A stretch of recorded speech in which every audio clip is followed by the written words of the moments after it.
know what I'm saying? Enjoy your wealth. Let's talk about it. In my opinion, there are really just two levels of wealth. Level one is that you have all of your personal needs taken care of.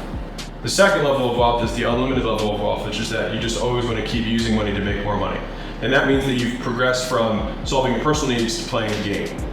And so I think what a lot of people do is they can never figure out what enough is for them.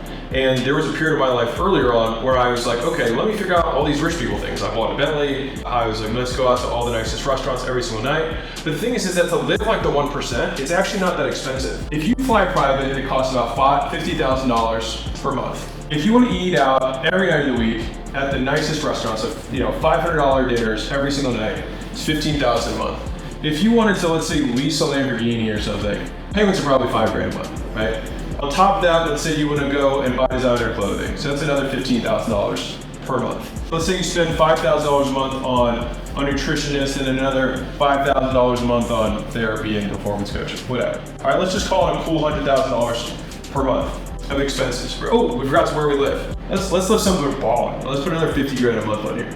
So $150,000 a month is just under $2 million a year in income. Now that's after tax, right? So maybe closer to $4 million a year in income. Now that's a good amount of money. It's actually not a lot in the massive scheme of things. And what I mean is that you can ball out all the way balls to the wall for the rest of your life on this level of income. What I would encourage you to do is actually figure out what is good for me. Maybe it's worth it to taste these things and see which of them you actually enjoy. And I think it was really valuable for me to buy the Bentley and realize I didn't care. And then I gave it back 6 months later. I sold it back at a loss.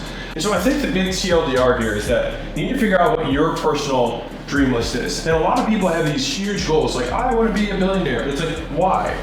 Because you can just make this for the rest of your life and ball out. But real, you can probably live incredibly comfortably on $50,000 a month. Like still 1% living, unbelievable wealth looking stuff for $50,000 a month after taxes.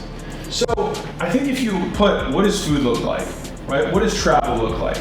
What does clothing look like? What does experiences look like? What does health look like?